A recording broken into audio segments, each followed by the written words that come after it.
Good evening, everyone. I'd like to call this meeting to order. If you would all stand for the Pledge of Allegiance. Allegiance to the flag of the United States of America and to the republic for which it stands, one nation, under God, indivisible, with liberty and justice for all. Please stand for 10 seconds of silence.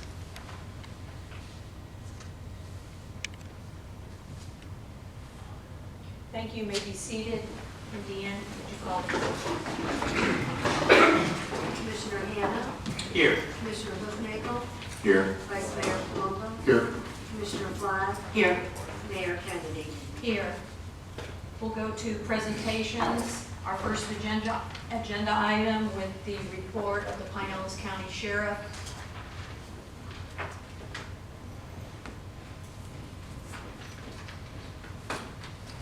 Good evening. Good evening. All right, for the month of December of 2019 for the UCR Part 1 crimes, there were a total of 4 larcenies, also known as thefts, and that's it. There were a total of 5 people arrested in the month of December, and that was for possession of controlled substance, a domestic battery, a driver's license suspension, and a DUI. There were a total of 760 events in the city, which resulted in 1,069 units responding. And that was everything from traffic stops all the way down to suspicious vehicles and everything in between. There were a total of 4 crashes in the city. The 4 locations were 221 Gulf Boulevard, 24th and Gulf Boulevard, 4th and Gulf, and the 900 block of Gulf Boulevard. And there were also 255 citations and warnings that were issued within the city. That's all of note for the city. Pretty quiet. Any questions for me? Do any of the commissioners have any questions? No. I have one. We are having some issues with dogs on the beach and residents who are stepping in. And I would just like to ask you to maybe be more alert during the day if there are issues concerning that. I understand that if they are a service dog that they're allowed to be on the beach, but in other instances, I don't know if there's anything else that can be done, but I understand that there have been some verbal back and forth conversations, and I'm just hoping that maybe you can air some light on that or Well, my help us. recommendation to that would be this, that I would recommend that the citizens not get involved. If there's an issue with that, just call us. Okay. That's our responsibility, so the deputies will go out there, they'll handle that. It's just best not to get involved with that, even no matter how polite you try to be, somebody may take offense to that. Is there a specific time of the day that we notice that it's occurring?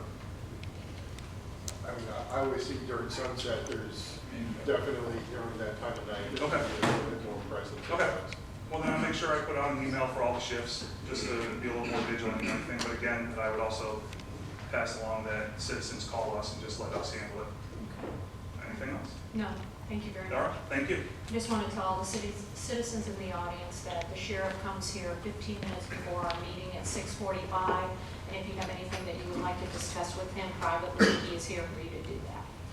Next, I'd like to have he's kind of new, fire commissioner, David Artman, come forward. We've decided that to have him also give a report at our meetings.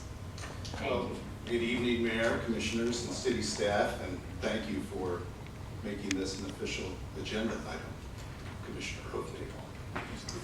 And speaking of Commissioner Hoofnagel, I wanted to start by addressing an inquiry he had at last month's meeting with regard to short-term rentals. And I wanted to report that the issue has been placed on Chief Burton's 30-day work plan. The core issue with this is quality of life, making sure there's adequate escape pathways, fire extinguishers, and an appropriate number of fire and smoke detectors.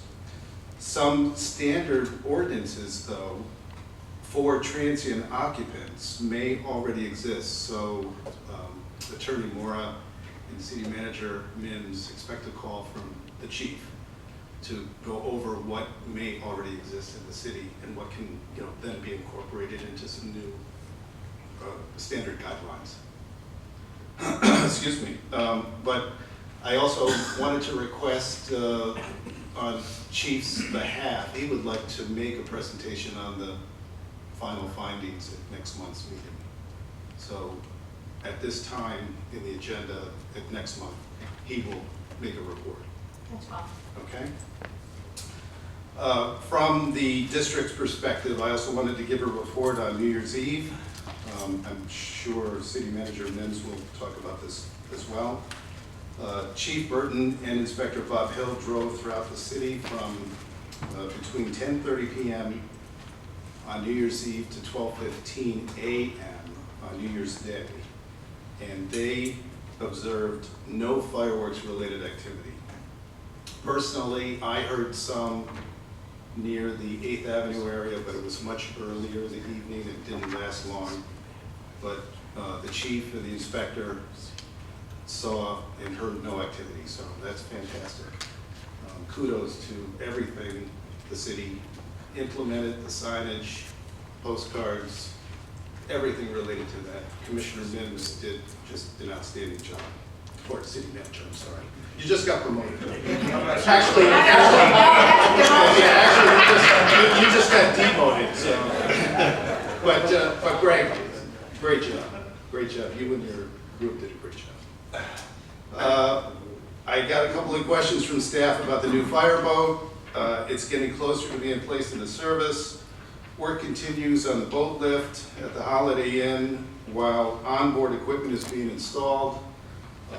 It was in the water last Friday evening, and checks, were made to the equipment. Training was done, so the boat itself is about ready.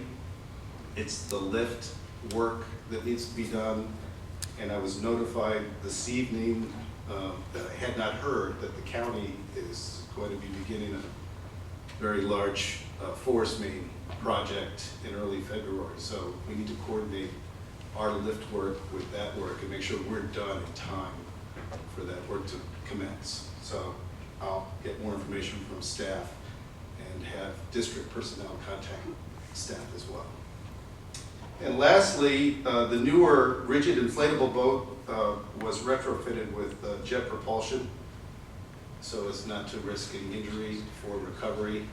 It had a prop, and sometimes with active water, if someone gets behind a boat with a prop, it could be a problem. So we've retrofitted that with jet propulsion. And that's my report. Thank you. Does anyone have any questions for Commissioner Hardman? Thank you, David. All right, thank you. We are on agenda item number 2, public comment. Any member of the audience may come forward, give their name and address, and state any comment or concern that they may have over any matter which the City Commission has control, excluding agenda items, and each speaker is limited to 3 minutes. Is there anyone who'd like to come forward at this time? Barbara.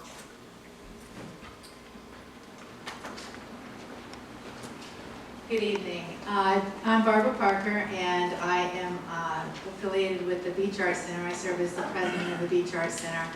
And now I know why we were so successful over there. I just wanted to come over here and thank everybody, and all the faces that I see here this evening played such an instrumental role in having us have a successful event, Save Our Cottages, Artists with a Cause. We had the documentary and the gallery showing that is still over in the Beach Arts Center. You still have an opportunity to see it, but Greg Mims, thank you for all the support that you've been giving us, and throughout the year, but especially for that event. Dean, you were amazing helping us at the event, helping us the evening that the show took place. Dan with the AV, helping with making sure that all ran successfully. We had a couple of nervous moments when we were didn't see the video up there. I thought Mary Rose and Helen were going to have to go up and reenact the show. But it ran perfectly, and the audience so enjoyed it. Dan Sharp, I'm going to get names wrong. I'm starting to get nervous, sorry. Dean Sharman, thank you for your support. Pete, with the chairs and getting everything set up. I know that one of the members of the committee came over to set the chairs up, and they were already all set up. So the city just really was out in full force, and we couldn't do it without your support, and just really want to thank you for everything. Thank you, Barbara.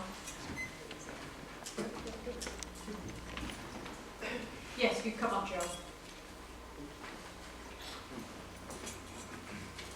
Good evening. My name's John Owens. I was here last month. I'm the first house west of the pickleball courts at Cobb Park, and with Jennifer Woods, who's the first house to the north of the pickleball courts. The noise is still an issue. Commissioner Hoofnagel I've been in contact with him. He informs me that the sound barriers are going up on the west side and on the north side. And I appreciate that. Jennifer appreciates that. We all appreciate that. I've talked to some people today. Jennifer's talked to some people because the noise issue isn't going away yet. I essentially have 3 questions. The first, when will those sound barriers be going up? Number 2 would be, should they not be successful in mitigating the sound, will the commission more than seriously act on the issue of imposing time limits on the use of the court? Right now, it starts before sunrise. Official sunrise was 7:24 this morning. They were at it just after 7:20. Still going on. That's almost 12 hours. There was an hour hiatus during the day. So even I think the most rabid pickleballer, listening to that sound for 11 hours minimum a day would get on their nerves. And my third question would be, when, assuming the sound barrier doesn't work, assuming you're going to impose or consider imposing hours, we suggest 9 till 8 at the latest. I still don't understand the policy of non-IRB residents using those facilities, because judging by the cars lined up there, for sure a lot of those players aren't within walking distance, and I know at least a couple of the 7:30 starts do not live in Indian Rocks Beach. It's a sweet deal for them, because otherwise they'd have to pay at, say, the Largo Recreation Center or someplace like that. To be able to come to brand new courts, I can understand that. I fully understand, I get the concept of people loudly enjoying themselves in a public park. I just don't think it has to be at 7:30 in the morning, nor do I think it has to go on well past supper time. Anyway, so those are my comments, and I appreciate you listening, and thank you. Thank you, John.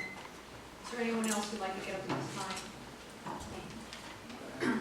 Hi, my name is Bonnie Sullivan, and I know Cookie is well aware of why I'm here to speak. It's regarding short-term rentals. And I just wanted to share our experience and provide an update. Excuse me, Ms. Sullivan, may I have your address? Oh, I'm sorry. 457 Harbor Drive South.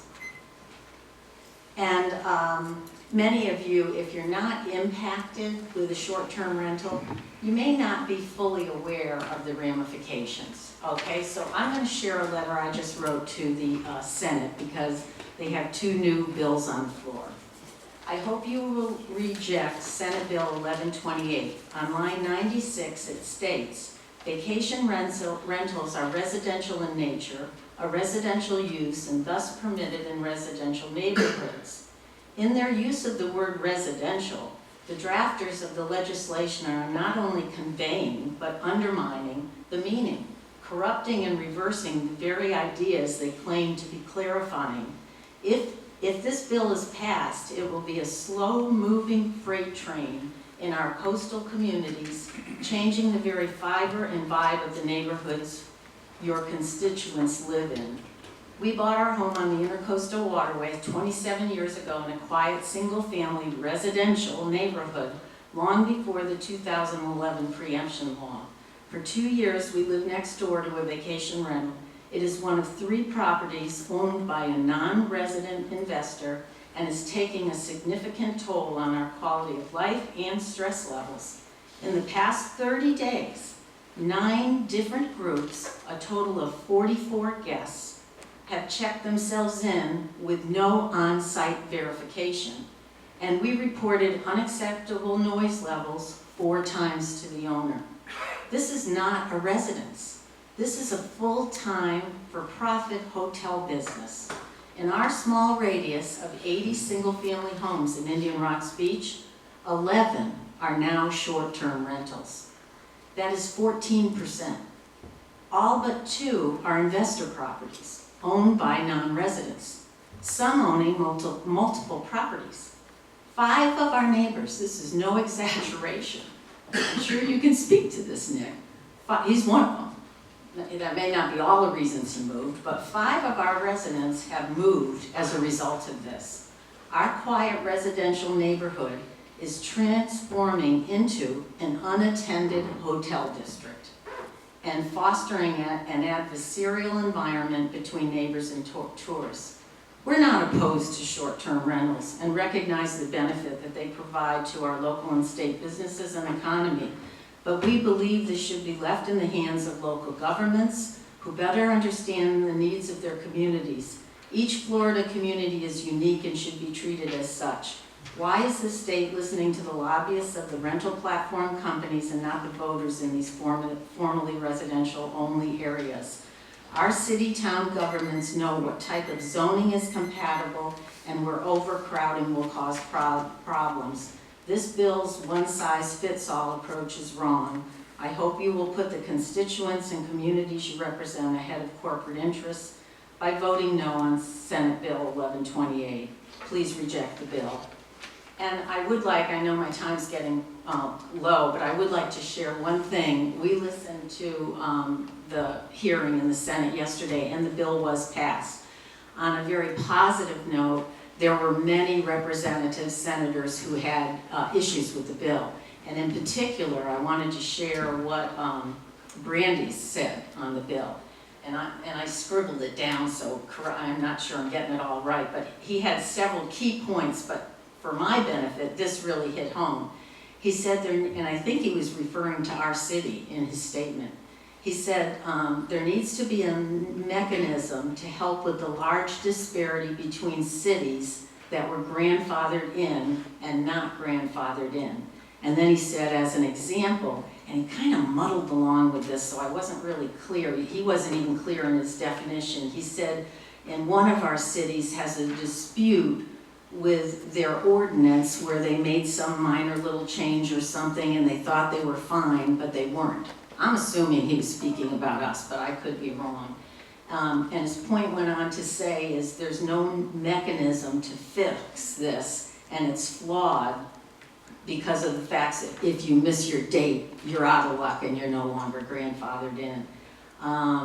He said there has to be a mechanism to allow flexibility for communities with the grandfathered law. And then another thing he said, which I'm sure Mr. Mims would appreciate in our police, they may be gone, and that was that we have to stop making our cities and the police the front desk. And that you guys get all the brunt of the complaints, yet you have really not a whole lot of recourse. So, thank you. Thank you, Brian. I'd like a couple of yours.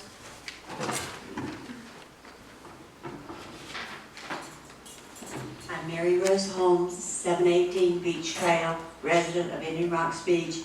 This is Helen Tilston, and as you know, we're representing the Planter Cottage artists, and we are here to thank you, City. Thank you for all you did to make our Save Our Cottages documentary and art show such a success. The mayor, Cookie, and Greg Mims started us off with giving us the City Hall free, which we should have paid for. Not only did you do that, but then you came in and you did the chairs, everything Barbara said. We want to repeat a thank you. And I especially want to thank Dean Sharman because I got the big banner that was going up at Fifth Avenue, got it to him late. He did everything he could to get it up for us. And we just want to thank you, everyone on the commission, the mayor, the city manager, and all the staff. Thank you. We had a very successful evening, and we would love to present you all with an Academy Award if we had one.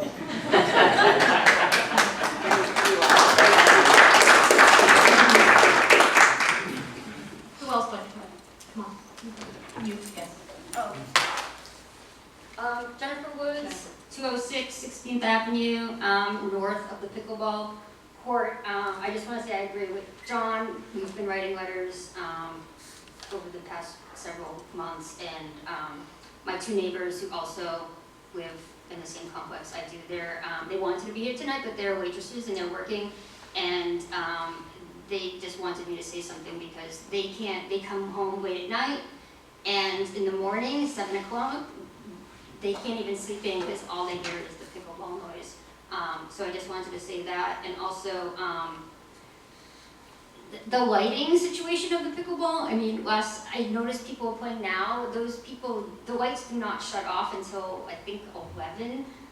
People don't shut those lights off, so up until like 10:30 last night, I still had like lights streaming into my bedroom and nobody had been there. Like that was at 10:30 and nobody had been there since 8 o'clock playing. So the lights not even being on a timer or just having people just shut them off would be helpful too. So that's all. Thank you, Jennifer. Is there anyone else who'd like to come forward? Hi, Michael.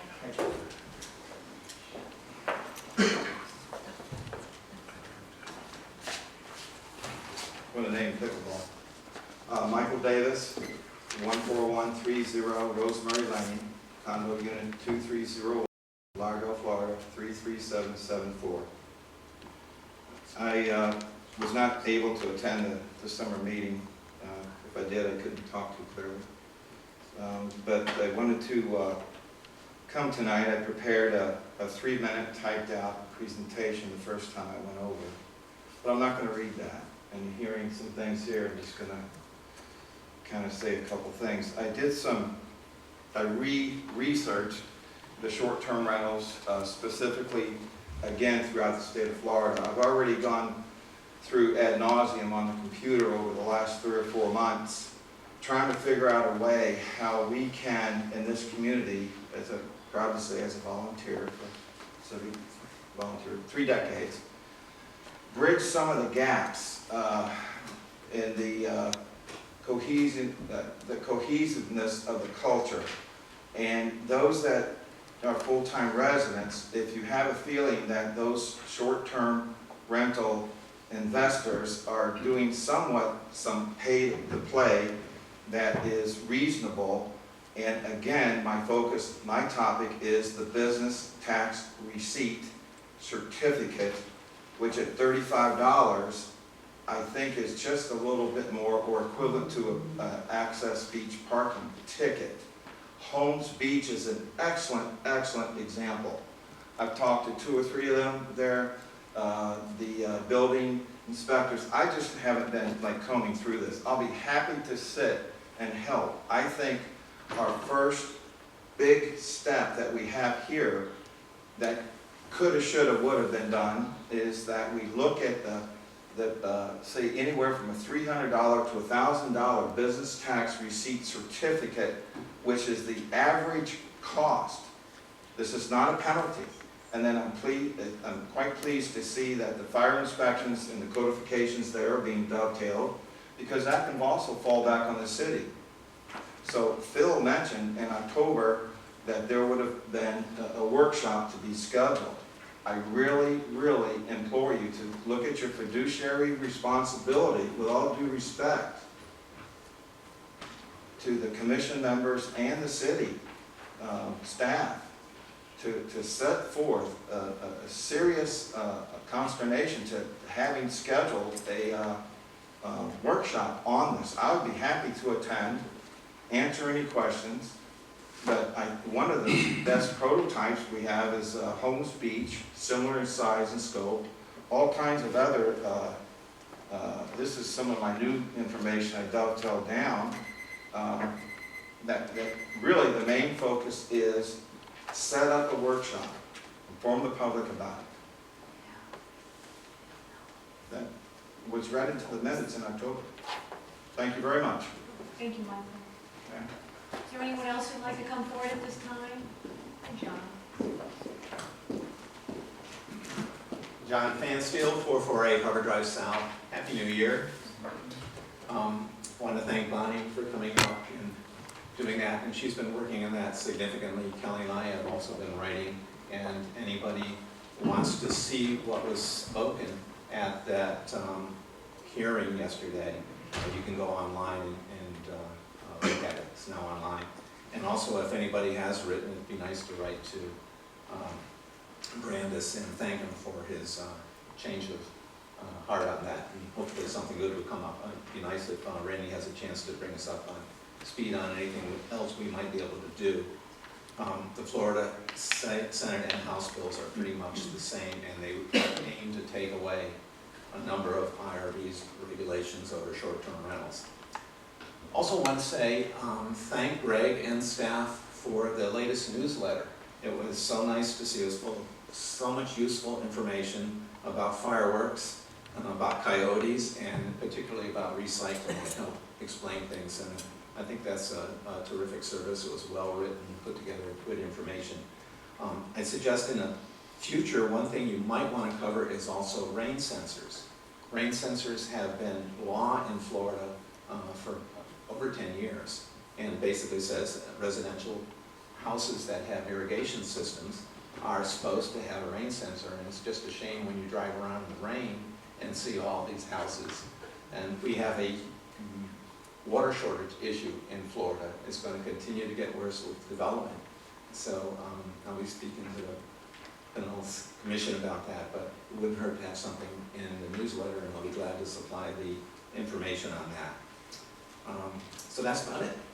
Happy New Year. I hope we can make some progress on short-term rentals. I know it's really been an issue for so many people, and I hope it doesn't ruin our city.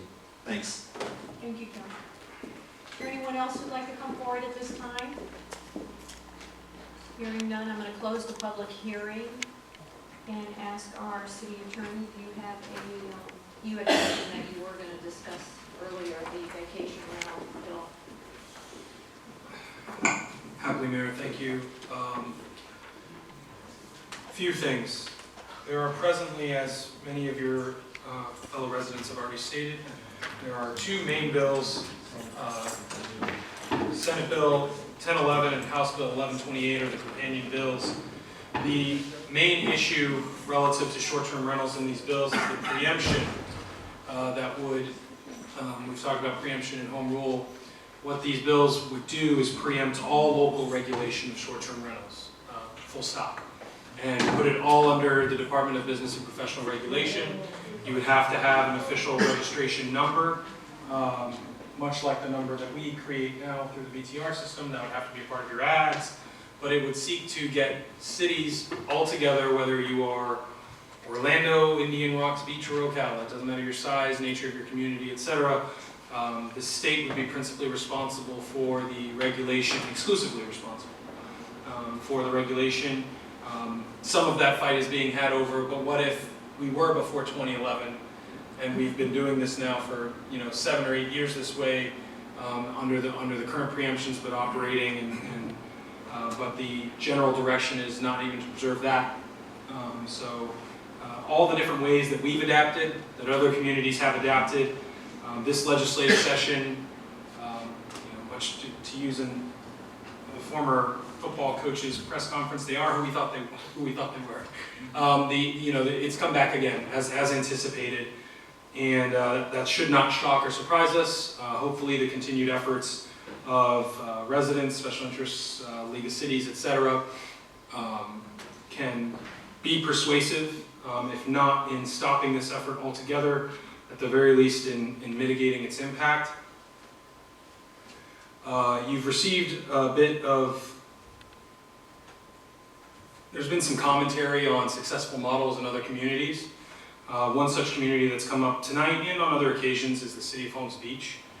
I can speak with extensive authority concerning the City of Holmes Beach's ordinance because my firm has had the pleasure of representing the City of Holmes Beach in litigation.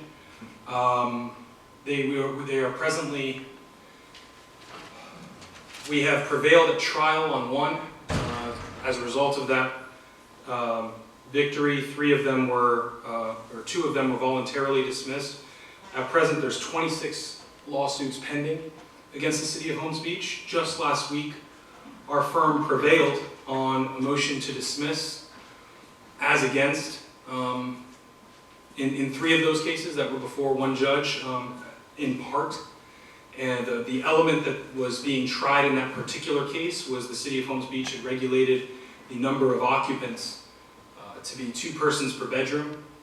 The number of that occupancy restriction was actually embedded in the city's comprehensive plan as early as 2009.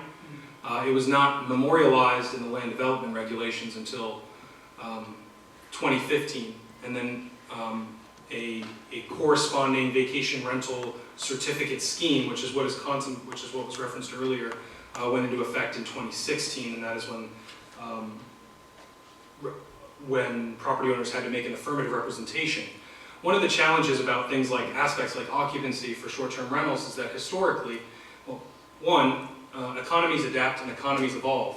Things that are significant today were completely inconsequential as recently as 10 years ago. I don't think any of us has applied for a residential permit to construct a home or otherwise and told any government authority exactly how many occupants we thought it could hold. It's a house, it's a condo, it's a duplex, and it's going to hold our family, and that's what it's going to hold. And that's typically how it's been handled. And so it's become a significant data piece as to how many occupants, and now that 2016 ordinance I talked about required people to make an affirmative representation to the city as to the number of occupants. When you talk about the fees assessed, there's a difference, a very firm distinction between the business tax receipt and this city, or any city, imposing a vacation rental certificate program of some sort, some kind of license we decide we're going to issue and charge for, which is what Holmes Beach has done. They have the business tax receipt and then this one that they charge large for. This city, when it went through the process of adapting a short-term rental ordinance, specifically considered Holmes Beach's scheme, as I was already intimately familiar with it, put it before you. I'm only saying this to give you context and to also add that as robust and consequential as that particular example has been, it's entirely possible that at the end of this legislative session it'll all be for naught, and they will not be able to regulate it, just like Indian Rocks Beach, without regard to grandfathering or the value of the fee assessed. And so legislation matters. This legislative session, as with the general trend of the last few, it's on the table. Another part of that, and when we discussed this, I represented to you that the nature of those suits was Burt Harris Act suits. In addition to the short-term rental legislation that's been proposed, there are also proposed amendments to the Burt Harris Act. The Burt Harris Act was adopted in 1995. It's been amended only a handful of times since, on 3 or 4 occasions, mostly in response to litigation. I can tell you, when we talk about the Burt Harris Act, there are a few firms in this state who have analyzed it in as much depth as my own. In fact, I personally had the distinct pleasure of listening to and transcribing the entire floor debate from when it was adopted in 1995 in an attempt to understand what in the world the legislature was thinking. And in many cases, when they were asked, well, what do these words mean? They said, well, it's a complex law and the courts are going to have to figure it out. And then as the courts figure it out, the law changes. At present, there is, I say all of that to say that House Bill 519 is another bill that is before the Florida legislature at present, which seeks to amend the Burt Harris Act such that if a property owner enters into a settlement of some sort or an agreed development plan with the city, which is part of the Burt Harris Act process, in order to sue, you have to tell the city, hey, here's what I can't do that I thought I could do that you took away from me and have devalued my property. How do you want to handle this? And if the city says, oh, we'll handle it this way, they are contemplating amending the act to say that any similarly situated or similar property would get the benefit of that. How in the world you will determine whether a property is similar or similarly situated, I do not know. Those are wonderfully vague terms. In addition to that, the current amendment contemplates enhancing the scope of the act to include business damages, which historically, since its initial adoption, was not recoverable because it was not intended to. It's intended to recover the diminution in value of the property itself, not the industry which the property may serve. And again, historically, the industry served by residential properties was irrelevant because it wasn't an industry. There is now an industry that operates, even if the legislature is moving towards what I would submit as legal fiction. This is a purely residential use.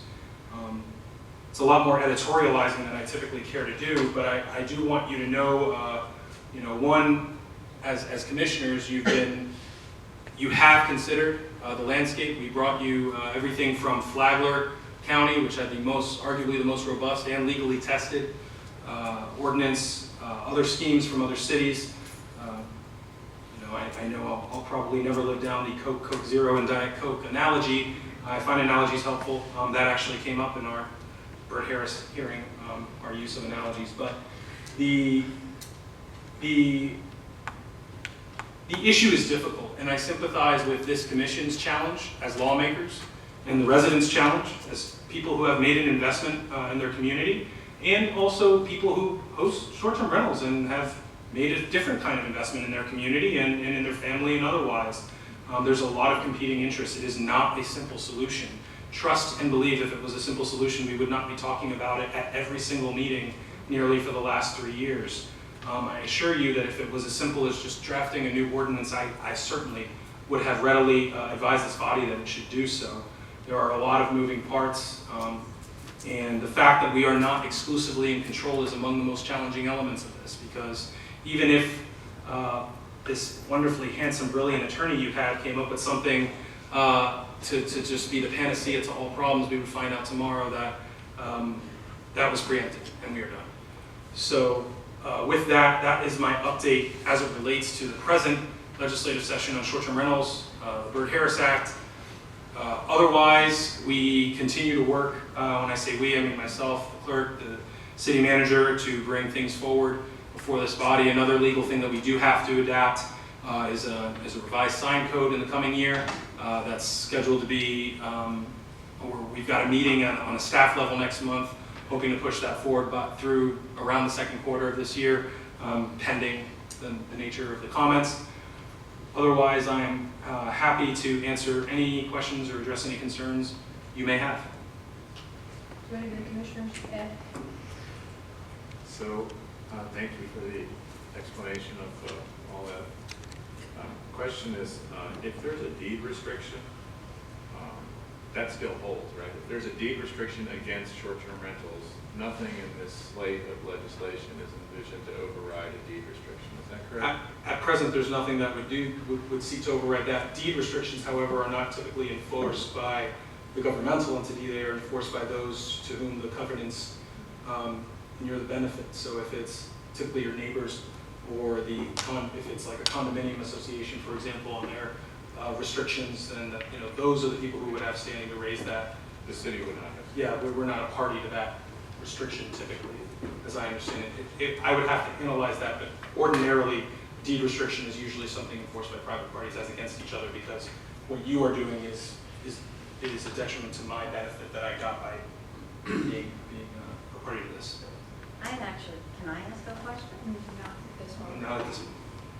So, well, where I'm going with that is that if citizens were to band together and attach deed restrictions to their homes that prohibits short-term rentals, that would be one path that could override the state's legislative overreach. If citizens voluntarily enter into agreements or covenants to limit their own property rights, Yes. then that would be the case, yes. I would submit to you that another issue before the town that many of you are familiar with, and correspondence was circulated concerning the beach renourishment project. It is our experience that people are not receptive to voluntarily limiting or even encroaching upon those rights. Yeah, no, I understand. The city of Savannah had a similar issue with derelict housing, and they ended up attaching deed restrictions requiring preservation, and it ended up helping the city tremendously over time to become a vibrant historic district. Yeah, understood. So it can work, it's just probably not something that's going to be our responsibility to do, but maybe if there is a workshop about some of these solutions, that kind of thing could be investigated to see if there's civic interest in that kind of. Absolutely. Thanks very much. Appreciate it. That is certainly a creative solution. I've not heard of a community in Florida taking that specific approach, apart from perhaps Miami Beach or Coral Gables, which has long had that kind of approach to preserving the integrity of their community. Yeah, it's embedded in some of the HOA docs, but it's not, it doesn't go into our neighborhood. Correct. Randy, explain now that it was passed with that one Senate hearing, where does 1128 go from there? Thank you, Mayor. I really appreciate that question because we're not always very clear and precise in how we describe things, and I want to be very clear. As we talk about House Bill, or rather Senate, well, there's a House companion, so in order for legislation to pass, the Senate and the House have to have some same versions, and then it goes to a conference committee of sorts, and then the floor. In the case of the Burke-Harris Act ordinance that's passed, there is not a companion, there's a competing bill in the other chambers, but with the Senate bill, 1128, we'll start there. It's been referred to 3 committees. Innovation, Industry, and Technology, that's 1. Commerce and Tourism, that's 2. And the Rules Committee is 3. Yesterday, it received a favorable vote of 8-2 in the Innovation, Industry, and Technology, that being its first of 3 committees. So now it moves on to the second one. It'll have to get onto the committee calendar. Once it's on the committee calendar, they'll have a hearing, they'll take comments, and then that committee will vote whether or not to refer it to its 3rd committee, Rules. Once it gets out of Rules Committee, then it's ready to go to the floor. In last year's session, one of these bills couldn't seem to get on the calendar, or it would, and then it would get pushed at the end of the day and never heard. So that's, committees can be important, and which committees, how many ones are sent to. This was sent to 3. It is through the first of 3, so the next step, will be for it to go to Commerce and Tourism. It was already introduced in Commerce and Tourism earlier today. So that's the first step. As it relates to the House Bill 1011, it's also been referred to 3 committees. It has not been heard by any of them as of yet. It just was referred on the 7th of January, so it's been a full week since it was referred to its 3 committees, but it has not, it's now presently in the first of those 3, which is the Workforce Development and Tourism Subcommittee. So, session has just begun, and so there's much time yet. If it, in the case of the Senate bill, the fact that it's already out of its first committee is I wouldn't say an express route, but it's certainly on track to make it at least to the floor. Okay, and Diane has sent a letter. Is it the second one, or Diane, do you want to speak to that? Well, first of all, I wanted to thank Bonnie and John and anyone else that sent in letters. Disappointingly, it didn't get the results that we wanted. And I think the whole structure of this and trying to take away home rule and some of the regulations that I think on a local level could help all concerned, some balance where we can regulate short-term rentals or residential areas. And I was just disappointed, although Senator Brandes did stand up and support us, and I hope we can send in thank you letters in response to that and keep following all the bills that Randy's talking about and keep on working towards helping our city maintain its home rule as best we can when it comes to the short-term rentals. And including in that, we all need to also send letters to our House. Our House representative lives in Indian Rocks Beach, Nick DeStaglia. I would continue that he is well aware how the commission feels. He knows that, I would send letters to him and to his aides so that he would know. I copied him on letters as well, and I also Okay. talked to him, and I think Good. we're going to put some data together regarding some of the ratios now of our single-family residential versus short-term rentals just in the residential area. So The mayor's had like a texting going on of everything that was happened yesterday in the Senate hearing so that we were all aware of what was going on and who was speaking at what time. And referring to the meeting, the hearing last year, we were actually there, Bonnie was there too, and I was scheduled to speak, and then they shut the meeting out and there was a meeting in the Senate. I was able to speak in front of the House, where it never left after that. So we are continuing to move along with this process. At Monday with the mayor last week, I was asked, what do you think is the detrimental issue that you have in Indian Rocks Beach? And I said, it's short-term rentals, in my opinion. So with that, does anyone have any other questions for the attorney? And then I'm going to go to the city manager. You're on.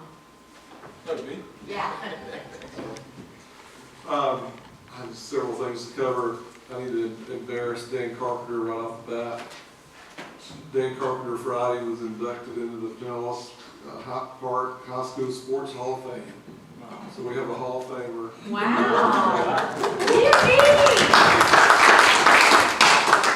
Was that for pickleball or was that?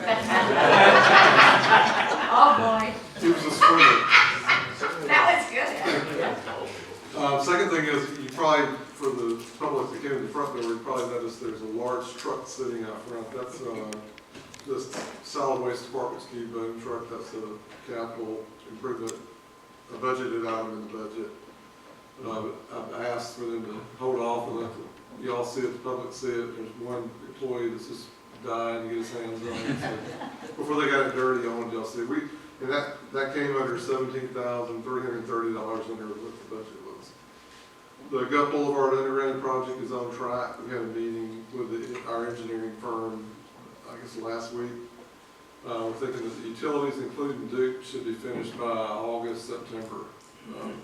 So everything from our project from Indian Shores to Fifth Avenue, or just north of Fifth Avenue, that'll be done. Dean just finished the LED light retrofit in here, the library, and solid waste. That's all part of the solar panel project.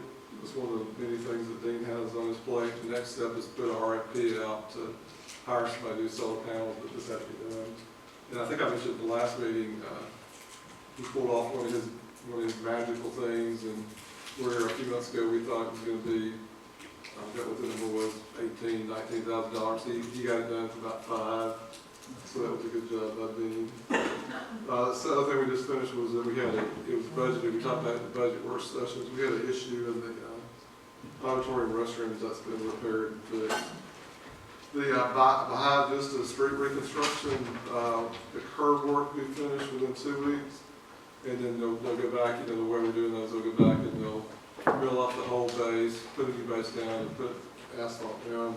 And that'll be done around the 1st of March.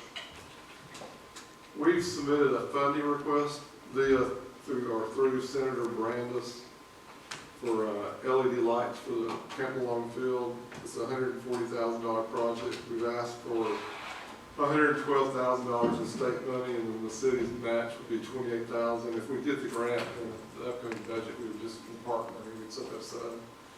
It's LED lights, all underground utilities, and so that we'll find out soon about that, because that'll either make it in the budget or it won't. So there again, if you're communicating with Senator Brandis, because that actually came out of a big C meeting, one of his staff representatives was there and said, hey, if y'all need money, we can help you get it. Well, we've asked for it, so if you communicate with him, encourage him to keep that going. I was going to talk about Senate Bill 1128, but I'm not going to do that. That's been covered well by Bonnie and Randy and everybody else. I do want to make y'all aware of one thing, because I've learned the sensitivities of the public in my career about different things, and most people are sensitive to their private property, very sensitive to their pets, their dogs, cats. And another thing that people are pretty sensitive to is about trees. And unfortunately, I would report to you tonight that the state passed and the governor signed, and I also would have to tell you that all of our local representatives voted for this bill. They passed a bill. Anthony will tell me just a second, just read this letter. We actually received a letter from the Speaker of the House of Representatives. And it has to do with trees. It says, please take note of legislation passed in the 2019 session and signed into law by Ron DeSantis. House Bill 1159 prohibits a local government from requiring a notice, an application, approval, permit, fee, or mitigation for the pruning, trimming, removal of a tree on residential property when an arborist or landscape architect documents that the tree presents a danger to persons or property. And really what that means is, because we've dealt on occasion with, we adopted the Pinellas County ordinance where ours would match theirs. So if somebody wants to take, there's a list of trees you can just take down, but there's some trees like lilacs and others you have to kind of jump some hoops. And at least we have the opportunity to review it. If you're building a house, it's going to be where your patio, your house is, you know, that's kind of an automatic thing. Legally, we can't tell somebody can't build on property. But unfortunately, what this has done is, if you can go find a landscape architect or an arborist, and I have no issues with either one of those professions, but there are people out there that will do this.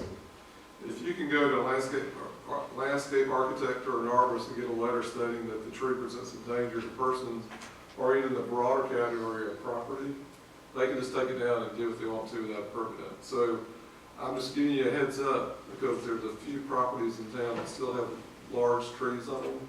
Typically, under normal circumstances, before Bill 1159 was passed, they would at least have to go through the city and we'd have a conversation. This is not the case anymore. They can do what they want as long as they have that letter. The last thing I mentioned to you about this that was a little concerning was I worked in 2 other states and I've never seen a letter where a speaker of a house sends this type of language, but it says towards the end, please expect the House to be diligent in executing its oversight responsibilities in order to protect the rights of property owners and prevent any illegal government actions that interfere with these rights. So, Home Rule number 15 that we talked about. Yeah, what's that? This is another example of another bill that was passed that we can't even have a conversation if you have a letter. We just recently had this happen on a piece of property down off Second, kind of close to where Michelle and I live. And I sent Mike Kelly by there, and the guy pulled a letter out and said, "Here's my letter." And they cut like 5 trees off the property really for that reason. So before you get calls and somebody cuts the big tree, I just wanted you to be aware. I think maybe this went to boxes, but sometimes you already get a lot of stuff. Last thing is, on more, what is an update, is the gentleman who spoke earlier about the pickleball court. Those are not sound barriers, they're sound reduction screens. There's really no such thing as a sound barrier. We put some sound barrier screen up on the north end of the pickleball courts. We didn't go all the way to the top of the fence at the bottom. Dean told me today that they have delivered material that we need to do top to bottom on the north end and on the west side. So the people that have had the concerns about the pickleball courts, within a couple of weeks that'll be installed. That's probably the best we can do. Sometime in the near future, and I think I mentioned this before, this is not driven by the pickleball concerns, is that I am going to ask for an agenda item to talk to you about park hours, because we particularly are continue to have issues with, one example is the nature preserve. That park stays open late, and there's a lot of things that go on in there after dark that you probably wouldn't even want me to really talk to you about. But there's just no reason for anybody to be back on that boardwalk real late at night. So going forward, at some point later in the year, I will want to talk to you about park hours, and this is type of conversation about whether some of those make sense or not, because I think there's some tweaking we need to do to that. And then on the lights, we'll check the timer. They are on a timer where at a certain time they're supposed to shut off, or you can't turn it back on. So we'll look at that. And the last thing is about park property. Properties that are used, the parks that we have at the beach and all these parks, those belong to the public. Those parks are paid with tax dollars that are from tourists, and we're not a gated community. So, the commission wanted to pass an ordinance to put in some new hurdles for getting an ID card if you're a resident, which I wouldn't recommend at all. But, our park property is available for anybody and everybody to use because everybody pays for it. So, I would never recommend taking the pickleball courts and turning those into a private thing where you got to be sworn in or you got to be a resident to use them, because everybody's money paid for those. That's why we work as hard as we do to keep all our park properties looking, because everybody has to pay for those. But that's the last thing. I will tell you, when we get to the add to delete part of the agenda, I am going to request an item, and I'll wait till we get there. But can I answer any questions that you have? Or? Greg, is it a possibility that with the meter that we have to measure sound, that we can get some actual readings of what noise or the pickleball hitting the court or anything, just to get some kind of a dB understanding? Maybe it's a perception of sound when it's not outside of our existing We sound. could do that. The park, particularly like park property is exempt from noise ordinances. You know, y'all can set park hours, you know, like there's park hours there's hours on the skate park. There's hours on different things, that's what I'm looking at talking about. But I don't know what purpose that serves, because Cole Park is the largest park that we have in town. And traditionally, there's always been tennis courts there. There was the big wall where people used to go bang tennis balls against the wall and all that, but I don't think that would change anything. But I do believe the sound screens that are going up, once they're from top to bottom, it's going to make a difference. But to say that we could ever do anything to eliminate the sounds of people laughing and the sounds of the paddle hitting the plastic ball, I don't think that's a realistic. Well, no, I wasn't trying to change anything. It was just more of an input of information to say, well, it's only X dB, and that's not much more than a lawnmower, you know, just for a point of reference. That's all. Anyone else for city manager? Do you want to talk about the easement listening session for? Oh, yeah. Well, yeah, you can about the beach easement. Yeah. Right. Yeah, I put in a request to the county back in, earlier in the fall. I think Dean maybe was involved in this, but had a meeting with the county about the letters that went out to people who live on the beach about the need for the easement. And at that meeting, I think it was in November, they indicated that they would like to come to our city along with all the other cities on the beach and really do like a answer question kind of thing. And I made that request to them. I know the big C mayors are having a meeting or scheduling a meeting to kind of talk about all that.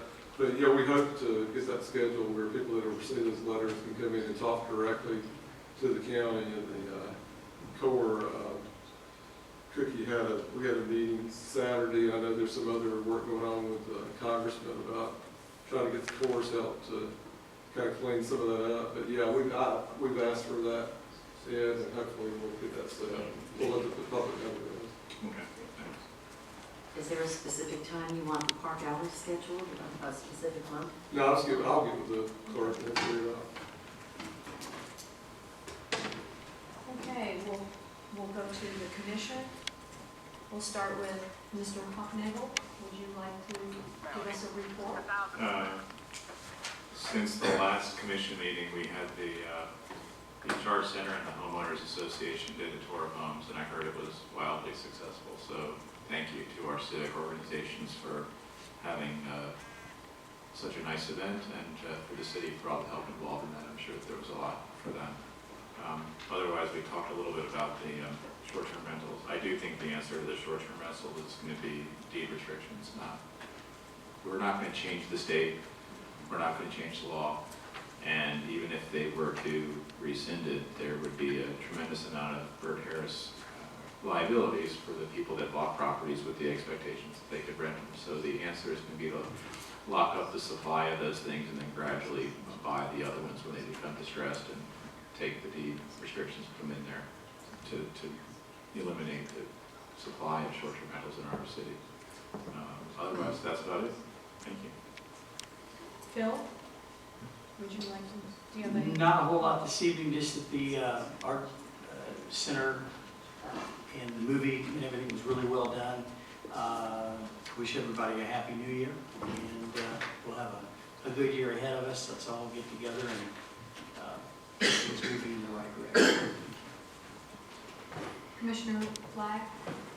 Not really. I was going to talk about SB 1128, but John and Bonnie covered that perfectly, so thank you. Nick? Oh, of course our attorney is.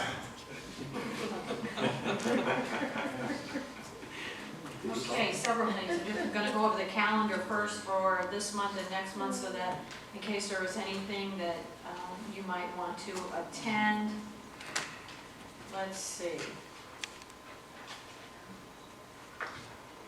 There's an A2K service day on the 25th from 9 to 11 on 10th Avenue. We have the Big C in Reddington on the 29th, which is at 9 a.m. and there's always breakfast with that. It's Reddington Shores. Monday with the mayor will be February 3rd. It's from 4 to 6:30. And then our commission meeting will be the 11th, 7 p.m. On the 10th of February will be A2K social hour. What is the date of the social that the Art Center is going to have? They're going to have their big February, what is that? Oh, the party? On Yeah, it's not on. That's on Saturday the 15th. Saturday the 15th. The Roaring Twenties Gala. Which also has the Winterfest on the 15th. Yes, that's in the daytime. Okay, so we have, oh yes, it is on there. So the 15th of February has many things going on. They have the Winterfest, 9 a.m. to 4, and then the Art Center is going to have the Roaring Twenties Gala. I believe the tickets are $65 a piece. So, with that, I wanted to show all of you, you may or may not have heard of this magazine. It's called Quality Cities. It's with the Florida League of Cities. It's been around for many, many, many years. And the last time the city of Indian Rocks Beach was in it was 2002. I wrote an article when I was a commissioner called Smart Growth, The Time Has Come. Greg Mims and I wrote an article in this session that came out in December. We just got them yesterday. It's called City with a Vision, and it's a community engagement focus on Indian Rocks Beach. And we have A2K in it. All of the groups are mentioned, homeowners, the different events that we have. Talks about the Red Tide Summit that the city partnered with, and all of the infrastructure and the great things that our city is doing with our staff, and also with the volunteers that we have throughout the community. So it is really exciting. I'm very excited about it that we were mentioned again, and that Greg and I wrote this together. So, in case you want to see it or look it up, it's Quality Cities Magazine. And we can send it around to you. You can't have that copy because I asked for us to get. Are they going to send this copy? Okay, so the city is going to get some copies. We'll have them here at the city, and maybe we'll put them in the Art Center too, so that people can stop by and get them. And I'll have some at my shop too if you want to stop by. Saturday was a very busy day, but one of the great things that happened was in the morning, Congressman Christ had asked Indian Rocks Beach to host a roundtable and of a follow-up of the Red Tide Summit, and there were 13 people, and I'd like to tell you who they were. The congressman asked me to pick them, so what I did was I picked many of the individuals who were on the panel when we did the Red Tide Summit. I also asked Matt Loader, as a businessman in our community, to be on the roundtable. I asked the businessman Rodney Finke, who also is a fisherman in our waters. I thought he would be a great person. We had Kate Hubbard, who was on the summit. She's a scientist with the Florida Wildlife Commission. Barb Kirkpatrick, who is now, she's a scientist, and she was picked to be on the Governor's DeSantis task force that has to do with red tide. She was on the committee that was here. Barry Burton, our county administrator. One of my favorites, who is just a wealth of information, Professor Bob Weisberg, who has been studying red tide for many, many years with USF. He was with us. Our city manager, Greg Mims, who our city, a city does the nuts and bolts of what has to happen when you have something like this happen in your community. And so Greg was there. We had the new CEO, Steve Hayes of the TDC, the Visit St. Pete Clearwater, the Tourist Development Council, myself, Charlie Christ, Kelly Levy, who is the Director of Environmental Issues. And if you remember the red tide and all of the shrimpers, the boats out there, and they were collecting the dead fish, she was the creative person behind the idea of doing that. And it was the first time anything like that had ever been done. And oddly enough, as the director for Pinellas County, her professor in college was Professor Weisberg, who was also on it. I asked Mayor Pat Serrano, who is our sister city next door at Indian Shores, and also the president of the Big C. And what we, one of the one of my thoughts at the Red Tide Summit, where there were almost 300 people, was I felt that some of the scientists and those there were, I would say, guarded with their discussions with us. And many of the reasons that they are is because of the funding. They need the funding to continue to monitor the situation. And I think sometimes that they are not as forthright as they would like to be. And that was absolutely not the case in this 14-man roundtable. They told it like it was, and what a worth of information. I was felt privileged, not only that our city was the city that was asked to have this roundtable, but that I could be able to sit there and learn so much from the scientists and the businessmen who, I have to tell you, Matt Loader did an incredible job talking about how as a business is affected, Rodney Finke as a fisherman out on the waters, and what happens with the fish and the coral and the to the environment when those things end up at the bottom of the ocean, and where do we go from here? And one of the things that Congressman Chris asked of us was, would it be helpful to have some sort of a center of excellence for Red Tide? And it could be either a physical or a virtual center, and wanted to know our thoughts. And he actually, I believe, used what happened in that room with the round table as the beginning of where we go with here. I know he was incredibly impressed. He asked tons of questions, we all did. And Kelly Levy from the county was just, I can't say enough about her. She was just a worth of information. And they actually, I know Professor Weisberger said to Greg, myself, and to Congressman Chris that he is so happy that we have come forward to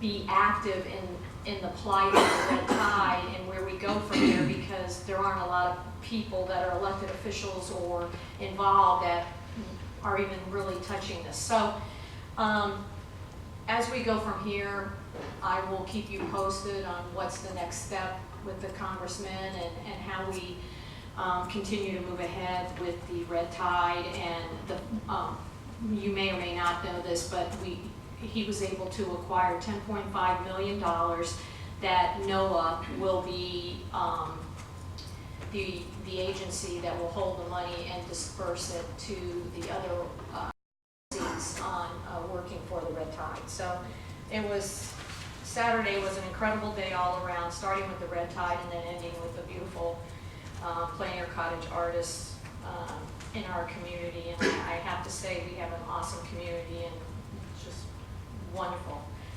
With that, I think we're good. I don't think I missed anything. Let me just look one more time.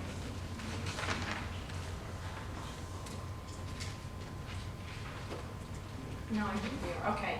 And with that, additions and deletions, you would like to add something, Greg? Yeah, I was reading this. Discussion of an interlocal agreement with Pinellas County and authorize the city manager and city attorney to finalize negotiations and sign an interlocal agreement with Pinellas County that designates Pinellas County as the city's authority to administer, enforce, and ensure compliance with the Florida Building Code using its staff and licensed building inspectors. Do you want us to have, how do you want us to vote? You just need to allow it to be added. Okay, but we will add that as, Is there consensus? is there consensus to add this to the agenda? Yes. Yes, everybody in agreement, we're all in agreement. And we will make that at the, 90, okay, perfect. Okay, with that, the consent agenda. Before we finish with the consent agenda, I just wanted to add an item to the approval of the 2020 calendar of events. I wanted to add the women's tea is November 5th. So that's item D, Mayor? Yes, It's November, 5th. the time It'll be 1 o'clock to 3. and the place. the Church of the Isles. Is there any objection to that being added? Is that, anyone object to that? No. Consensus, so this consent agenda is modified to add an item to item D for the women's luncheon described by the mayor. So with that, there are 4 items on the consent agenda. There are 4 items on the consent agenda, Mayor. Items A through D. Item A, approval of the December 10, 2019 regular City Commission meeting minutes. Item B, resolution number 2020-01, a resolution of the City Commission of the City of Indian Rocks Beach, Florida, canceling the March 17, 2020 municipal general election as authorized by resolution number 2019-05, providing for Mayor Commissioner-elect Joanne Mostyn Kennedy, Commissioner-elect Edward Hoofnagel, and Commissioner-elect Joe McCall, all to be seated for 2-year terms and providing for an effective date for the commencement of their respective elected terms. Item C, authorizing the city manager to dispose of city property that has become unnecessary or unfit for the city's use. And item D, approval of the 2020 calendar of events. Is there a motion to approve the consent agenda as submitted? Motion to approve? And is there a second? I'll second. All in favor? Aye. Any nays? Motion carries. With that, we will go to agenda item 6A, public hearing, BOA case number 2019-10, 52820, The Avenue. Randy, would you please read the title of the agenda? Happily, Mayor. Item 6A, Board of Adjustment case number 2019-10, 528 20th Avenue. This is considering an after-the-fact variance request from section 94-89 of 8 inches above the allowed dock height and for 6 inches above the allowed piling height for the dock and pilings that were constructed on the property located at 528 20th Avenue, Indian Rocks Beach, Florida, and legally described as Indian Beach Re-Revised 15th Edition, Lot 30 and RIP RTS, parcel number 06-30-15-42300-000-0300. As we consider this matter, this is an application for a variance. Accordingly, it is a quasi-judicial matter.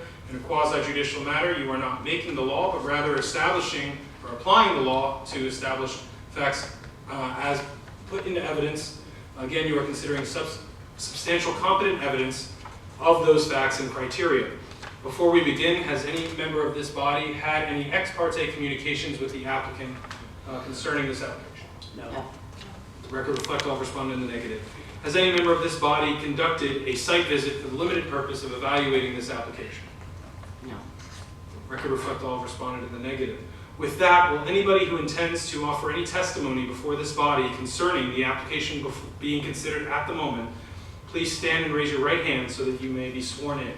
If you plan to speak on this application, this is that speak now or forever hold your peace moment. If you plan to speak, that would include the applicant, their agent, and anybody who plans to talk about this. Stand and raise your right hand. Do you swear or affirm the testimony you are going to give before this body is the truth, the whole truth, and nothing but the truth? Yes. Yep. Thank you, folks. With that, Hetty? Okay, as you said, this is an existing dock. It was built in 2014, and when the Petersons here went to purchase it, like 2 days before that, they found that there was still an open permit, that the dock got red tagged and the electrical, I don't think there was even a permit for it. So they actually went ahead and bought the property, you know, and filed variance at the same time. So what happened here, you can see where the property is located at the end of, and there's another close-up. This is the property here. You can see where the dock was built on top of the seawall, instead of, you know, most of them are adjacent to the seawall. Therefore, the dock is taller, and therefore the pilings are taller than what they should be. So you can see here another view of it. And the same here. So there's a step up, it's not just a step out. Now, the contractor who, from the company that installed it was showing, you know, that the reason it was installed higher was because the other dock got broken up by the wake out there. And he just showed these are some pictures that were submitted showing, you know, the wake and how close some of that wake gets to these docks. And some different aerial views that he got. with that, I mean, it is an existing dock. They like to be able to keep it as it is and not have to lower it. And it's not really, we do have one approval from the adjacent neighbor. The other one I think they talked to, but I don't think we ever got the letter. Do we? Yeah, okay. Okay, but besides that, do you have any other questions? Yes. So it's a 6-inch difference. Yes. And we had an issue similar to this come up, I think at the last meeting. It was a different property, but there was a request for a dock also to be higher than it was supposed to be. It was like longer. It was longer. I think there was a height discussion about it. I'm just, after we go through this, I'd like to talk about how we set the height in our codes. Okay. Thank you. Yeah, and that the code says it has to be level with, with the wall, so. With the seawall. The seawall. With the seawall, is what the code says, so. So you have two options, raise the seawall or to lower the dock, is that correct? Right, yes. Thank you. Is there anyone else who has any questions for Hetty before I bring up the applicant? So one more thing, there is letters, I'm sorry, there was another email sent in, I forgot. Over the holidays, both properties agreed. All right. Would the applicants like to come forward at this time?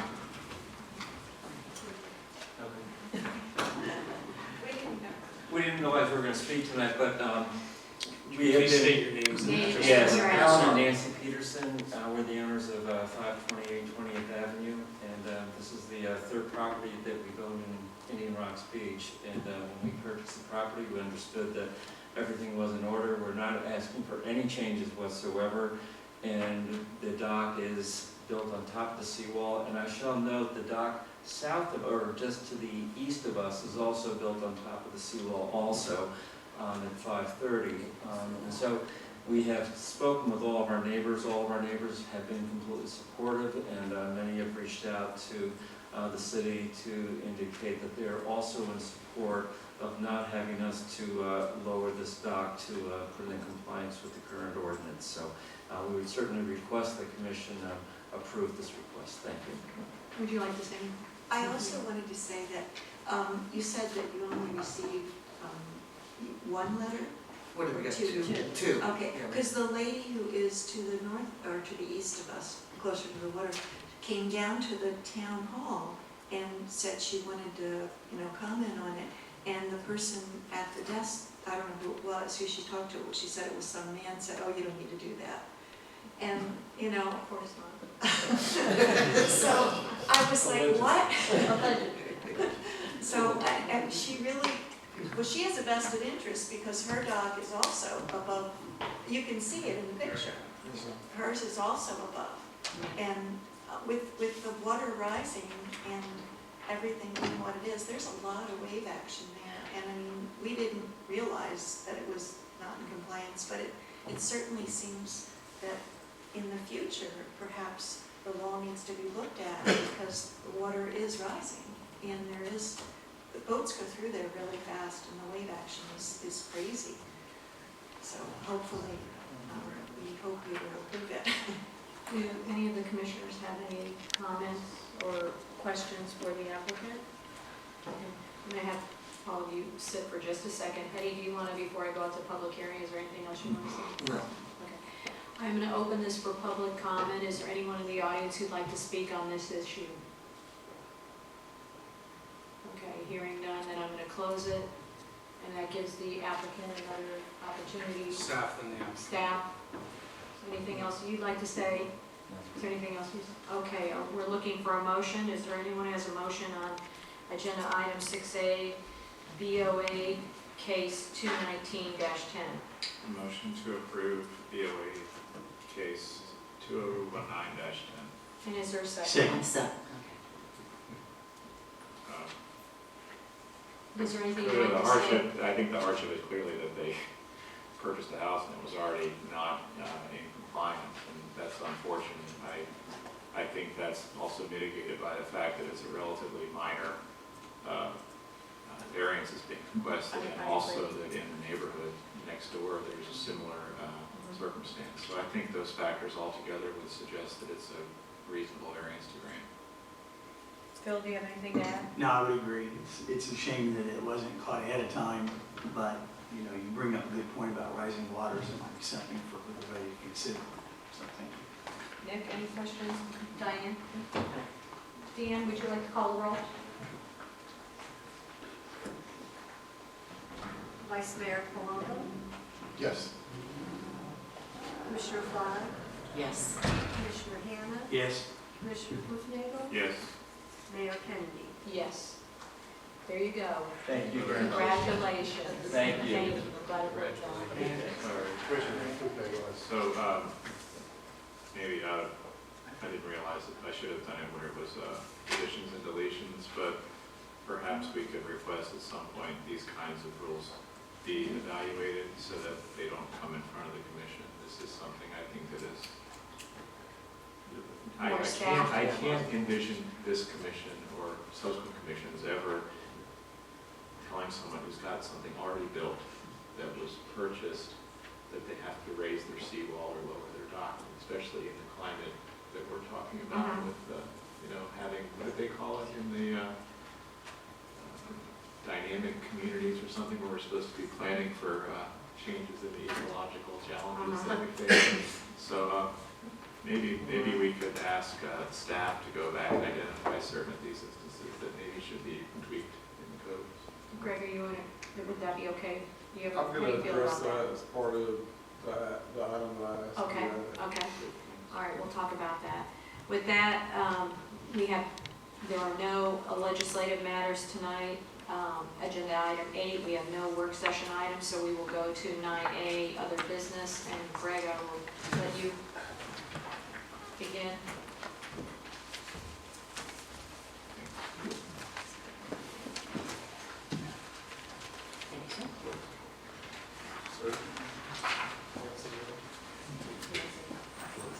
It's a matter of public record. It's a matter of public record.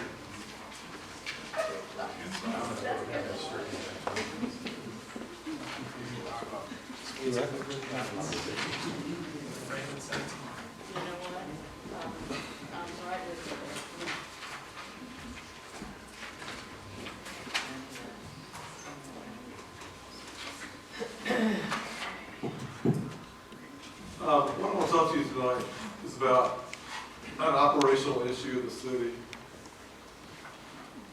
Probably about a year ago, I think Barry Burton's been the county administrator on it for a year and a half.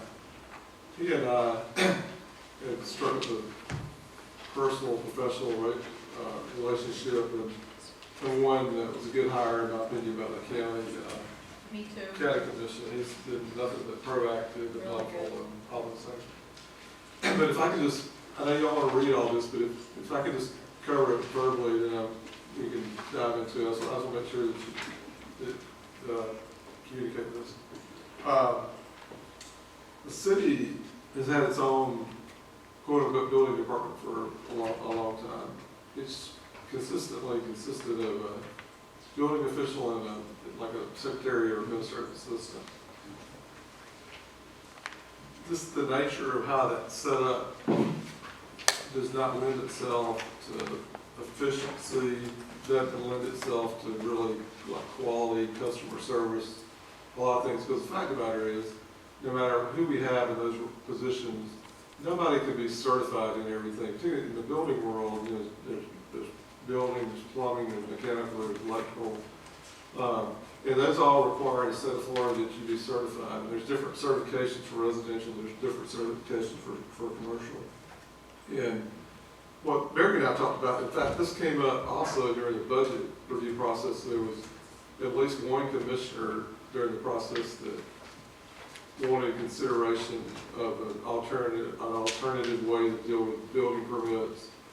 Yeah, at that point in the budgeting process, it wasn't the point where we could do that at the proper time. So had an opportunity, I know, to meet, and I can tell you now officially that I met individually with each of y'all twice about this over the last month or so. And I just want to propose to you the consideration of the city entering into an agreement with the county, where the county would take the lead on building permits inspections, plan review. And I just want to hit some of the bullet points of that. If approved, Pinellas County would serve as the building department for the city of Indian Rocks Beach. They would review, process, and inspect all building projects. The city would still permit fences and signs. So in the land code, we require a permit for fences and we require for signs. The only caveat on signs would be that if Nick's going to come in and put a, like a wood sign on his wall and there's not any electrical, we could issue that. He didn't have to deal with the county. He would just install it where he said he was going to install it. If it was a sign permit that required electrical, then they would need to pull permits with the county to get those inspected. They also, one of the other benefits of this is they can provide an increased service level. I don't know what the head count is for the permitting department, but it's substantial. And they're like everybody else, they're trying to find more qualified, certified inspectors to do their work. Enhanced staffing. I will tell you that Barry has hired a new person who's an engineer who's over the county building and building department. And the county commission just authorized a few months back the expenditure of $1 million to implement a new software system where the overwhelming majority of what you do during the building permit process will be automated, where things can be submitted electronically. This software, in fact, Candy and I were talking about it earlier today, because with the different cities she's involved in, she's actually worked with it. So they're making a big investment, they're retraining all their folks, so they're doing a lot of things to be more timely in how things are done. That software is called Acela, and that's like this late cutting edge building department software.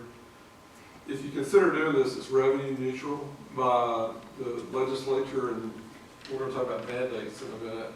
The legislature in a previous mandate said that if you're a government entity and you're in the permitting business, you can't take in more money than you spend. And unfortunately, and we'll get more detail on that in a minute, it's revenue neutral. It eliminates 2 city positions. One employee, the individual that's like the administrative assistant, she's retiring at the end of February. So there's only one other person affected by that, and this is our building official. It eliminates unfunded mandates by the state and the city. One of the things that was passed in the last legislative session was a requirement that we create a building permit and inspection utilization report. The report includes costs incurred, revenues derived, fees collected, and that, like I said a minute ago, you can't bring in more than you spend. And if you do, you either have to set up a separate account where you earmark it for future building department expenses, or worst case, you have to get people rebates for the overs that you bring in. If we continue to operate our building department financially, it would require us to set up a different, like a special revenue fund, where we literally have to pull that out of the general fund, and then those amount of monies would have to be audited.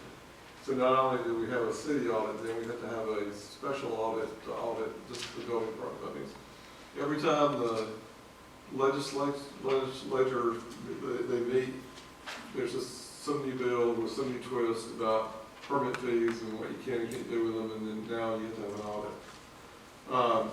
It requires automation of building departments for email submission of applications, payments, attachments, drawings, etc. We do some work over, like, believe it or not, we still have a fax machine. Most of us don't have fax machines anymore. We do some, we comply kind of sort of with that by using that, but we're nowhere in compliance with what these new requirements are. The county, and one of the things I attached to the very back of this is a recap of the last 5-year budgets. The county has supplemented, assisted, whatever word you want to use, us with building inspections for years. In 2015, for example, and I think that year we made a budget. I think the budget was like $30,000. We spent $114,000 with the county because we had staff that were out for long periods of time and they had to come and do that work. But you kind of get an idea through the years what we spent. So the county, for a lot of the contractors, people that we use with, they're already dealing with the county permitting because they serve a major role with us on making permits happen. So out of 5 years, the highest was $114,000 in 2015. And I will tell you, because of the absence that we have right now with our building official, and if I didn't say it before, let me say this now. This request has nothing to do with people that work here. This request has everything to do with efficiencies and providing better services to the public. But because of the absence of our building official, the bill for November was, I think it was $17,000, and then the bill for December was $23,000 plus, and we budgeted $50, so we're well on our way to being over on that. One thing I will mention to you, I was having a conversation with Deanne a while back about records. Records management is a big thing too. It's mandated by the state. And, we budget money, and Deanne's had conversations with y'all about what all's involved in that. Just the building department records, that accounts for about 70+% of the records that we have to maintain. If the county was our lead building department entity, then we don't do that anymore. So the big roll plans that are very expensive to scan and box and do all that stuff, that goes away. One thing I do want to make clear is that one of the things that would not change if we take this route would be the city would review and we would reserve all our rights and do all our stuff with anything to do with the land code. So before a house is built, before a condo is built, et cetera, all the good work that Hetty does, she would do that. The county would involve them in involve her in their process, and they would not issue a permit without the city still signing off on that. In the draft interlocal agreement that you have, and I would emphasize cap letters, it is a draft. The consideration of the county to hire one employee, we did the same thing when the city sold the sewer system to the county, and they actually did hire the individual. It's not a guarantee that it's not a requirement they hire, but consideration that I'll tell you, Dean's having fits right now just hiring laborers or public services employees because the economy is so great. Normally, we can fend off private companies with our insurance benefits and all, but having conversations with Barry about their building department, they're struggling to find people. So there's at least an opportunity for that to happen.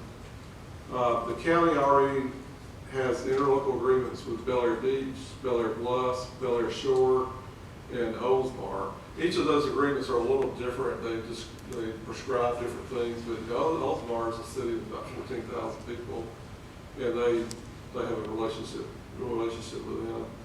So, I gave you a copy of the draft. This actually is a version of the interlocal agreement that the county has with Bel Air Beach.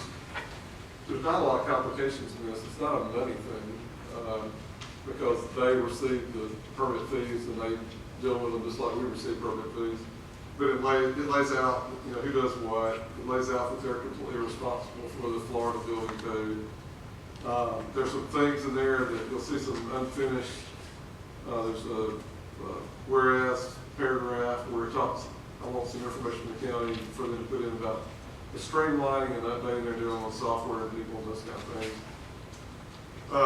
We've got to reach an agreement on floodplain management.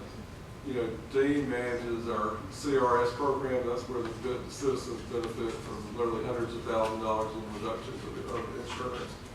That's not a big thing. Dean had a conversation yesterday, asking me to call him, a conversation with Lynn, who's the city manager at Bel Air Beach. And they just get the information from the county when it's time to do the reports. That's the same thing Dean does with our building official. When it's time to do a report, Dean will send, currently what we're doing, send our building official an email and say, hey, I need this information. We get the same information from the county. We have 2 impact fees that are required under our code. What I'm proposing to the county is when everything's submitted to the county and they're reviewing and they take their permit fees, that they would collect our fee and just remit our fee back. We still gotta work that out. They may want us for some reason to take it here. I don't know. So things like that. So there's not, if you look at this, it's only about 8-page document. It's very simple. It talks about whose responsibility is, and like I said, just to kind of run back through this real quick. Really what this means is that instead of having a building official and an administrative assistant, the county, through their building department, with all the resources that they have and with all the automation they're putting in, they would be responsible for ensuring compliance with the Florida Building Code, which is the exact same code that we operate under. We would still be involved in signing off on land code requirements, setbacks, building heights, all the stuff that Katie deals with. Wouldn't lose our impact fee money, that would still be collected and going up directly in our accounts. But, I believe after working here for 6.5 years, it's, a huge improvement to the public. And I'll tell you, the overwhelming, something I'll make sure I get on the record, is the overwhelming majority of permits that are issued are not issued to residents. Because building codes now are so technical, it literally, legally, it's up to a building official whether an individual can even get a permit or not. And if you start doing electrical and all that, you can't even pull it, you have to have a contractor. So all the contractors that we deal with now have already been dealing with the county because we've been using them for years. And they already deal with the county because if they do a job in one of these 4 cities or in the unincorporated area, they have to go to the county anyway. And I'm just telling you, the automation that the county is putting in place, the money they're spending or in the process of spending, we would never be able to touch that. So what I'm asking for, and then stop and answer any questions, and Dan answer questions or whatever questions you have, and then open up to the public and say if there's any public questions we can answer, is that what I'm asking for is your consideration. This is what I've covered with y'all individually when I met with you, is to approve the city attorney and I, the handsome person up there, the city attorney and I, to proceed with, this is like 85% done. It's to approve to the city attorney and I to finalize this. And at some point, realistically probably a month, let us sign it. And then I'll provide at a public meeting, put in the record the signed copy. But we're at a position with the administrative assistant leaving and the building official being out right now. This is, either we do this now or we're not going to have this opportunity again just because of a lot of the circumstances. But I think I've covered all the points, but now I'll be happy to answer any questions or clarify anything that either I didn't cover with y'all in one-on-one meetings or the things that we just went over. I have just one question. How soon could this be effective? It would be at least, with the organizational structure the county has, it would be at least, I would say 60 days, because by the time we get their staff and our staff around the table and hammer out a few of these things, and then Barry will have to let his legal folks look at it. Of course, Randy will be at the table on our part of it. Because Barry is authorized, like I'm asking to be authorized to sign this. Once all his folks sign off on it, then he'll sign it. Now, one thing, if I can cover this because something's popping up, related to docks.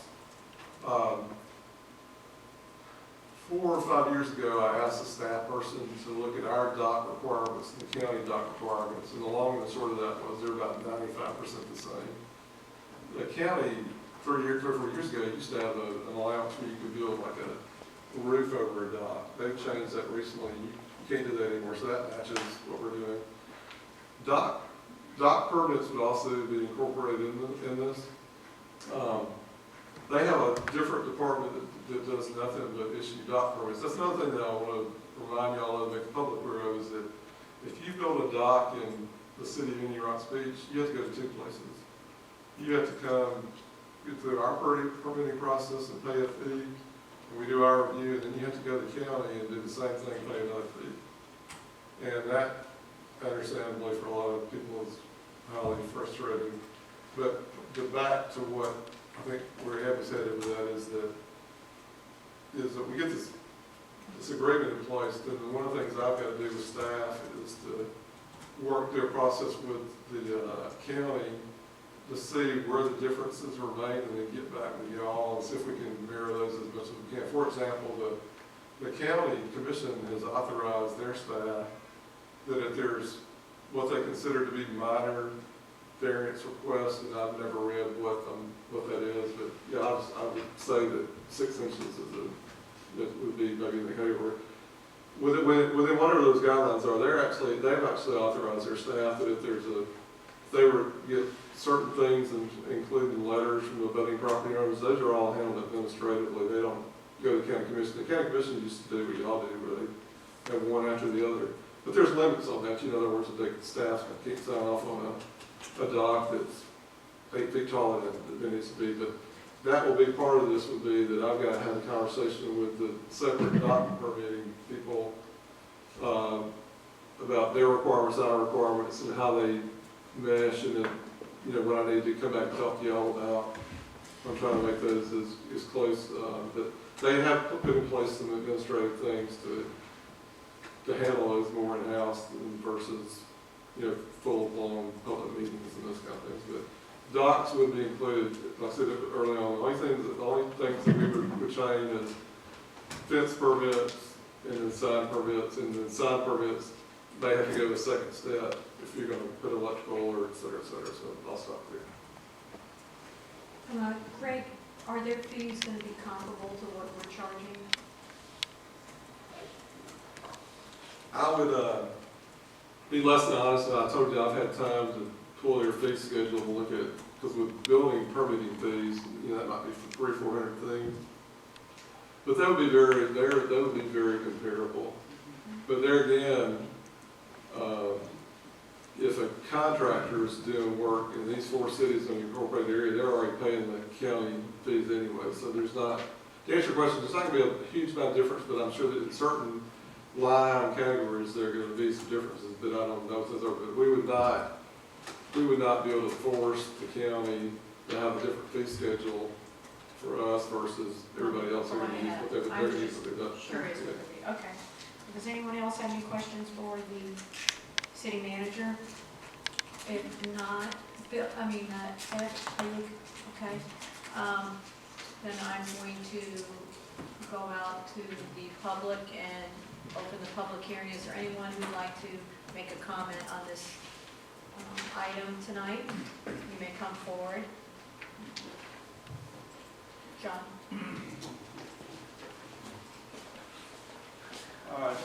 John Thayer, 1819 Bay Boulevard. To me, this sounds like a total win-win, like the sewer sale. And I'm not sure how I could soften this a little. I'll try. But I've been here 13 years and dealt with a lot of, friends of mine that were doing additions and whatever. And I never, bar none, had them happy with the experience they had with Indian Rocks inspector or inspectors. All right. I've also heard that contractors won't even come back to Indian Rocks Beach because dealing with them. So like I say, I think this will be a win-win, and I don't think you'll find a citizen that's done any remodeling that wouldn't be happy with this. Thank you, John. Is there anyone else who'd like to come forward at this time? Another John. Hey, John. Hi, this is John. John Fansfield, 448 Harbor Drive South.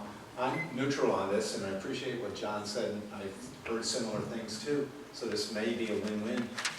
It's just not my area of expertise, and it seems like if you're actually going to be voting on this tonight, if that's the case, the public, people who do know about it and whose lives it affects, haven't had a chance to talk about this.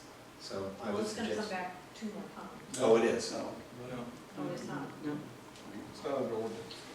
So It's not an it seems like this would be something that we would want the public to be able to comment on. Just the few of us that were here, we didn't even know what was going to come up. That's my own comment. Thank you.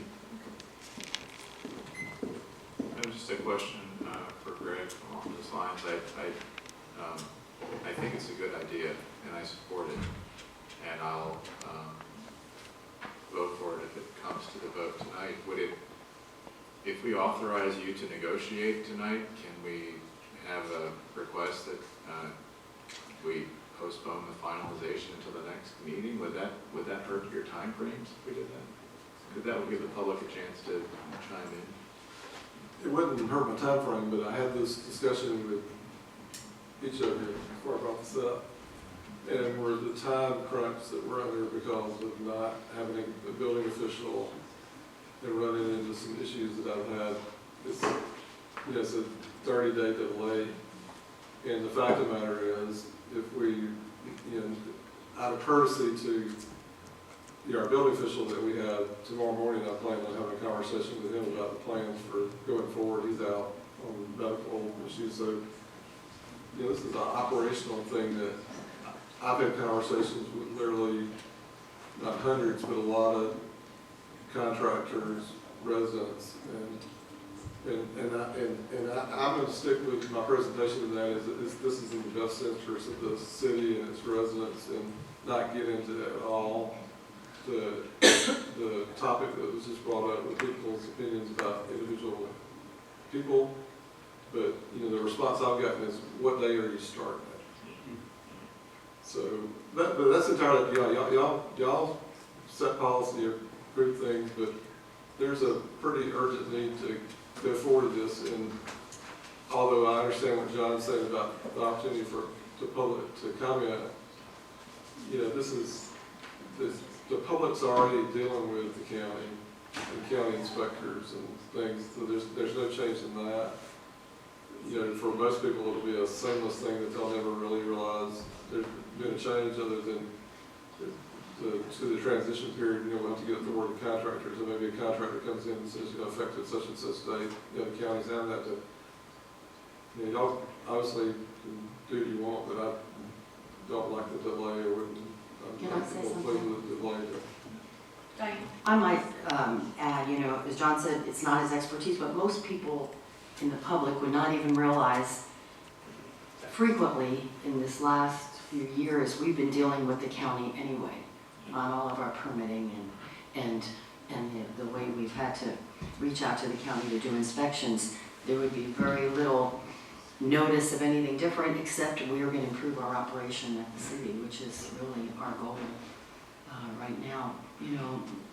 Losing the administrator and then having the county to come in and do all of our things anyway is inevitable. So I think it's a win-win, and the county's going to be a lot more streamlined and easier as far as permit applications in the future. So I think we need to look at that. Yes. I think also in thinking this through, the efficiency is real important on this, and plan review is something, because people are coming to me, I like this, but when is it going to be spent on the guy's desk for 6 weeks? And in fairness to one man trying to run the operation compared to 15, 18 people they got up there in the county, and they do it every day, and $1 million worth of software, I think, and to your point, would there be a difference in fees? I will tell you that if there is a slight difference in fee, it's going to be made up by getting the permit out sooner and getting the construction started much sooner than waiting and paying fees and delays. So I think it's a win-win as well. And did you have anything that you wanted to add? Yeah, no, I think it's within the purview of the city executive to deliver the services in the way he sees most fit. So I respect the question about public comment. That's why I was asking, but it seems like what Craig's explaining is that he's trying to get some stuff done according to a timeline, and I think that's the role of the executive. And so I would support that. I appreciate your feedback, Craig. And I appreciate your honesty about the situation, Greg. With that, is there anyone if there isn't any more discussion, is there anyone do we need to make a motion? What do we need to do, Greg? consensus? Would be a consent. At this stage, the manager is seeking consensus of this body to approve the two of us to negotiate and enter into an agreement substantially in the form of the one before you, understanding material provisions may change from what is presently before you. Okay. Do we have a consensus? Yes. All in favor? Yes. Yes. Any nays? Okay, there you go. Thank you, and with that, I think, is there a motion to adjourn? So moved. Is there a second? Seconded. Okay, all in favor? Aye. Motion carries. We'll see you next month.